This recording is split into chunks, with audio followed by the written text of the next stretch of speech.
Morning. We're going to be talking about the latest news regarding what's happening in the Middle East. And I feel that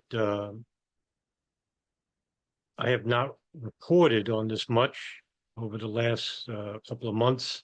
A lot of things have been going on with me personally, but it has now been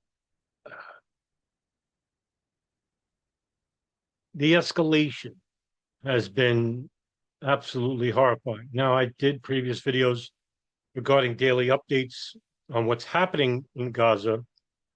And one of the things I spoke about was the potential for it to um, extend into Lebanon to draw Syria and Iran into the wider regional war that Netanyahu and his war cabinet had always wanted, which would draw the United States into conflict. Well, it's on the precipice of happening. They have now attacked Lebanon because Hezbollah has fired rockets into Israel regarding the incursion into Gaza and liquidation of its people. So let's read some articles here. Israel attacks Lebanon. Hezbollah responds as Israeli attacks kill 492. Now, on Twitter, I ain't calling it X, it's Twitter. I've run into seemingly reputable profiles that are defending Israel still on this issue. Netanyahu yesterday did a video where he talks about why they're attacking Lebanese homes, because just like with Hamas, there are weapons inside that are being used on Israeli citizens. And that's enough for these people because they said so. And there are dozens of these videos where the houses are being blown up, even in residential areas. Now, for me, this is reprehensible because, for one, if you're attacking a residential neighborhood because they might be carrying or suspected of carrying weapons that are used by a terrorist group, that's what Hezbollah is labeled as by the European Union, the United States, Israel, and coalition countries. One, where did this information come from to the Israeli cabinet? Is it legitimate? And have they made sure that the residents are not in the home? Now, in some cases, yes, they have warned residents, but as you can see, 492 people are dead. Just like the playbook in Gaza, where they bomb a hospital, they'll bomb a residential building, and then they'll say, oh, a Hamas operative was actually nearby or is actually there, one or two people, which means that they could kill 100, 1,000, and think this is morally acceptable. Yeah. Unless you're a complete sociopath, one whose lack of empathy is obvious, you would think these people are nuts. Mass criminals. Let me give you an example. Just the other day in New York City, we had a guy who didn't pay his fare for a train ride. Undercover police saw him, followed him, told him to stop. He didn't want to stop, kept walking away. Now, this is alleged by the police that the guy pulled out a knife. Eyewitnesses, some of them who were there, according to the New York Post and the Daily News, said he had not pulled his knife on the police.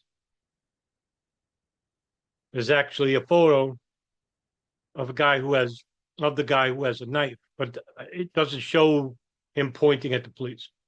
So the police, who are a distance away, opened fire right on the platform where people are.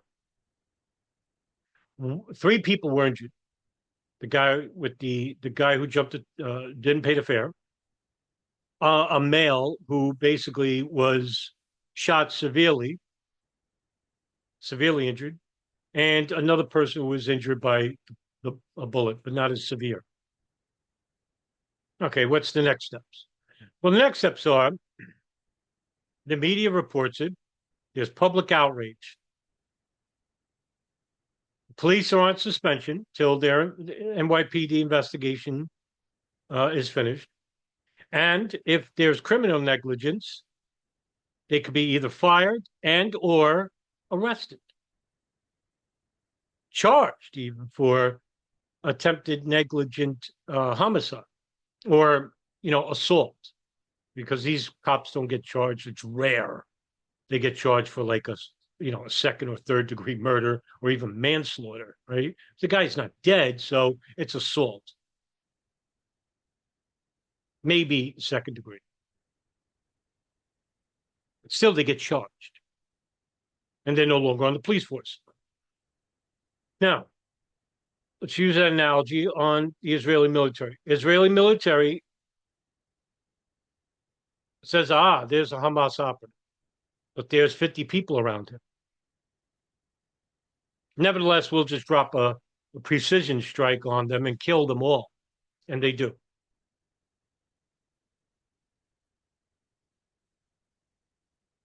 Media covers it up. Independent media reports it. Most people are outraged. Some people defend the issue. Nobody gets suspended. Nobody gets fired. Nobody gets charged. In fact, according to some of those people, they're heroes. It's a contradiction in terms. But Israel has a right to defend itself. I always hear this. Doesn't that also have the right to protect life, liberty of the Arab citizens of Israel? Because whether you like it or not, many in Gaza are citizens of Israel. Not everybody. And this is what they're doing to these citizens. And if we're not careful here in the United States, I could see this happening to us. Yeah, maybe not as extreme, but already we have people who are politically aligned to the left and right who are demonizing one another, just like the Israeli Zionists are demonizing Palestinians. Come slow the process. How many Trump supporters would like to see Harris supporters, Biden supporters in prison without freedom of speech? How about vice versa? What about Harris and Biden people who would like to subject those abuses and violations on Trump supporters? It's already here almost. This is what they want. And soon you'll be fighting back and forth, but this time the state is going to interfere. And it will choose the weakest one to persecute first, abuse first, violate. I could see that happen. At least 492 people dead, including 35 children, have been killed in a day of unrelenting Israeli attacks in Lebanon, according to the country's health ministry. At least 1,645 wounded. War crime, no matter what. Even if they had a Hezbollah weapon inside these residents. You attack the ministry. You don't attack residential neighborhoods. Go get Nasrallah. Go get his cabinet. Strike at government buildings, military buildings, outposts. You don't just go and indiscriminately bomb civilians because we'll get one or two people with Hezbollah, but we'll kill 400 of them. Maybe that's the plan. The Israeli plan for Gaza seemed to be that they'll just wipe out Gaza City and Gaza itself and push the Palestinians and the Arabs out of Gaza into Egypt, into Jordan. That's exactly what happened. For what? So that they can make Israel Jewish only. Is that unreasonable to speculate?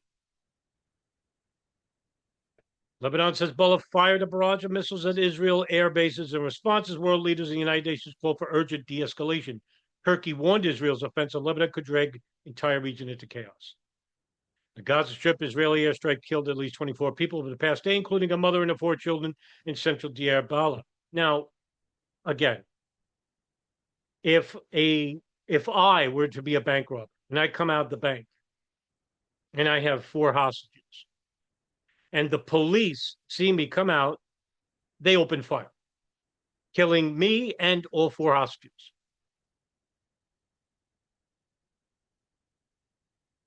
You damn well know that the media, that the people would scream bloody murder, outrage. The cops have to be more careful. How does this not apply to the Israeli military and its government? One life taken away is one life too much. These people in the Israeli military and under orders of their government have ordered hundreds of thousands of people dead.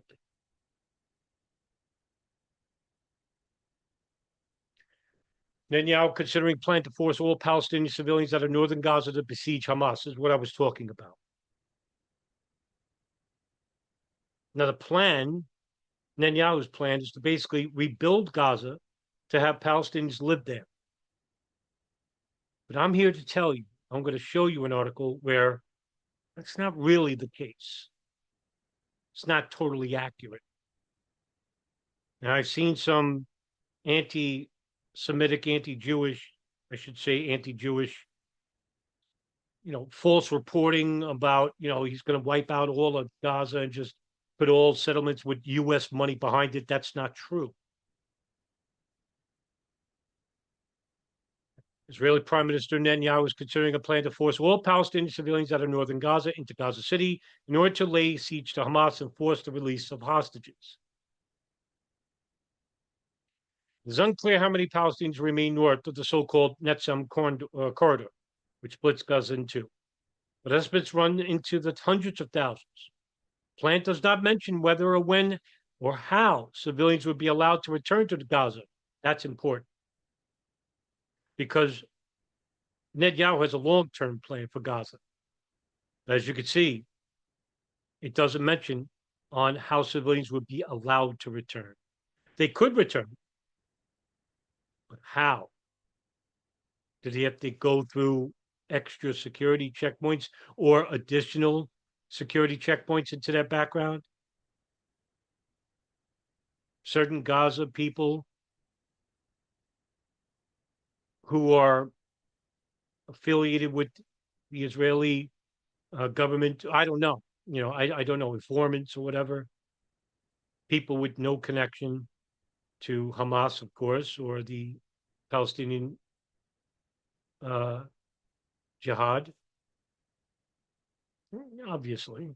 But as you can see, that this doesn't have a long-term plan where how they are to return. Palestinians have been increasingly unwilling to heed Israel's demand to relocate, and they should.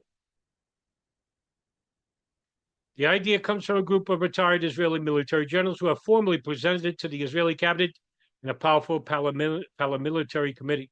The goal, they say, is to use siege tactics to starve Hamas fighters and force them to release 101 hostages still held in the territory, which they have forgotten about.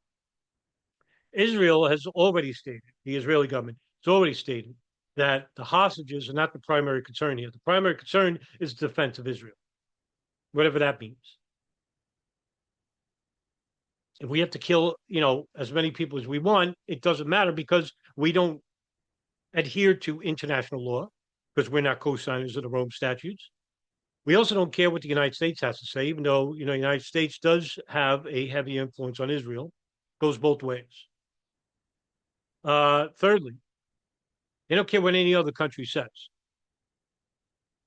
They've already said as much. Screw you.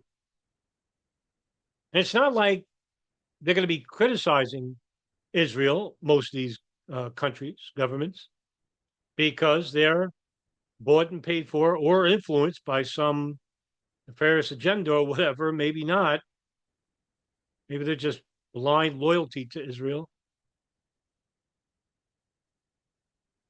Why would you have blind loyalty to a foreign country? A country that has a history of mass desegregation and mass murder. You have two people on the Israeli government who are wanted for war crimes by the International Criminal Courts, Prime Minister Benjamin Netanyahu and the Defense Minister Yoav Gallant. Those who will leave will receive food and water. Gona Etland, a retired military general who is spearheading the proposal, says in a slicky produced video posted online early this month. But in a week, the entire territory of the northern Gaza Strip will become military territory, and this military territory, as far as we're concerned, no supplies will enter it. And there you have it. Some parts of Gaza is going to be under Israeli military territory. We'll just kick you out because we suspect you of being Hamas or suspected of being their supporters. Doesn't matter. You're a Palestinian. You're already guilty. Any other country, we're invading. But it's Israel. It's allowed to happen. Shame on the United States. Shame on the coalition partners. Now, what does this mean for long-term plans? Well, let me refer to you in an article that was dated in July. Israel approves plan for nearly 5,300 new homes in West Bank settlements. This is West Bank, not Gaza. Hezbollah territory. As you can see, July 4th, 2024. The Israeli government had approved plans to build nearly 5,300 new homes in settlements. That means religious settlers, Israeli religious settlers, the sickos, the Islamic State of Israel. That's these people. There's no difference. These settlers themselves are not, international threat. They're just a threat to Arabs in the West Bank and Gaza, mainly the West Bank. A monitoring group said Thursday the latest in a campaign to accelerate settlement expansion aimed at cementing Israeli control over the territory and preventing the establishment of future Palestinian state. Well, was that obvious? Like I said before, I'm not here to spread propaganda or disinformation. I'm here to basically write down a line without bias and prejudice. You would like to think that everybody's acting this way, but unfortunately, we have far too many egos in alt media, big egos too, especially in the 9/11 circle. A lot of egos, a lot of people that think they're top shit. I think it's embarrassing, to tell you the truth. Words of the decision emerged as diplomatic efforts aimed at ending the 9 month war in Gaza appeared to be striking back to life after a week-long hiatus. Prime Minister Netanyahu's office said he decided to send negotiations to resume negotiations. He rejected every single negotiation by Hamas. There's going to be no negotiating. We're invading Gaza. We're invading West Bank. We're invading Lebanon. We're invading Syria. We're bombing all these countries and then Iran. But we need the United States help because we can't beat Lebanon on our own and we can't beat Iran on their own. They can't. Syria is already besieged. It's, they're in no shape to really retaliate. They need the United Israel is the Israeli government is desperate for the United States to intervene because they're not a fighting force. They really aren't. No matter what you hear about them being the most moral army, the most formidable army, they're not. If they're having a hard time with Hamas and Hezbollah, the Persians will destroy them in 2 weeks in a face-to-face meeting. The Israelis know this. Talk to any right-wing Israeli on Twitter and tell them that you would be defeated in 2 weeks' time to Iran without the United States behind you. That's a fact. There's a lot of Israelis, past and present, that spoke out against this right-wing nationalist government under Netanyahu. It's the most rabid right-wing cabinet in Israeli's history. That's saying something. Now, 1948, there was a letter published by the New York Times. I don't have the original article, but I have the Wayback Machine, which is a great site that preserves stories from many, many decades ago. I want to read it with you. It's a letter from Israeli delegates, intellectuals, about what is disturbing, a growing disturbing trend in Israel regarding these right-wing groups under the Stern and Incursion gangs, which were Zionist paramilitary groups, terrorist groups, they were labeled. Attacks on Great Britain and the future of Israel. It's called Letter to the Times, New York Times, dated December 4th, 1948. New Palestine Party visit of Menachem Begin and aims of political movement discussed. Among the most disturbing, now I'm going to just blow this up a little bit so you can see it, right? Among the most disturbing political phenomena of our times is the emergence of the newly created State of Israel of the Freedom Party, the Tnuat Haherut, a political party closely akin to the organization in methods, political philosophy, social appeal to the Nazi and fascist parties. For those few people that say that Zionism is Nazism or it's fascist, one of the signatories of this letter is Albert Einstein. It's all Jews who signed it at the end. They knew what was coming. It was formed out of membership and following of the former Irgun Zavad Leumi, a terrorist right-wing chauvinist organization in Palestine. Not Israel, Palestine.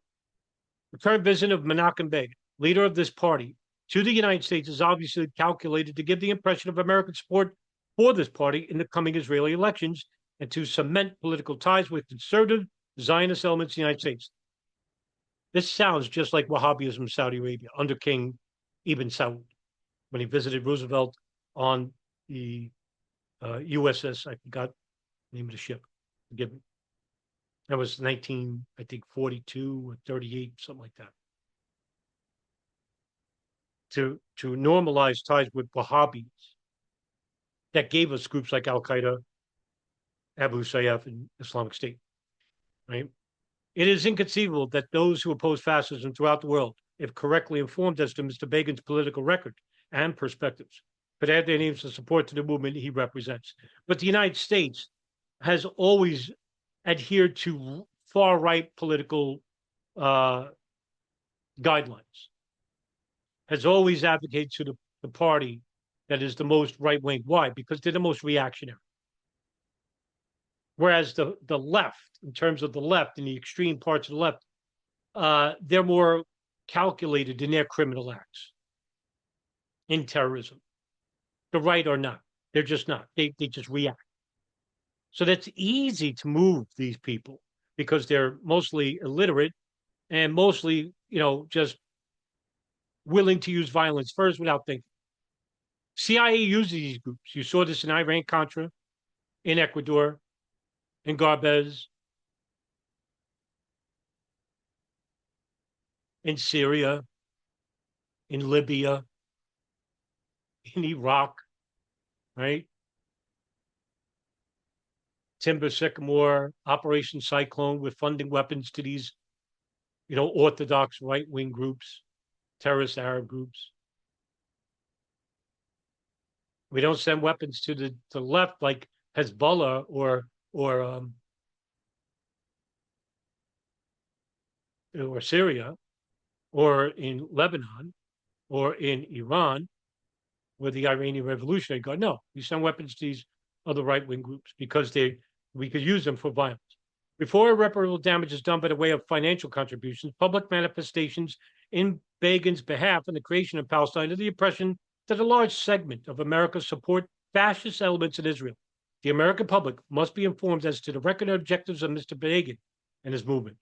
The public avowals of Begin's party are no guide whatsoever, whatever, to its actual character. Today, they speak of freedom, democracy and anti-imperialism, whereas until recently, they openly preached the doctrine of the fascist state.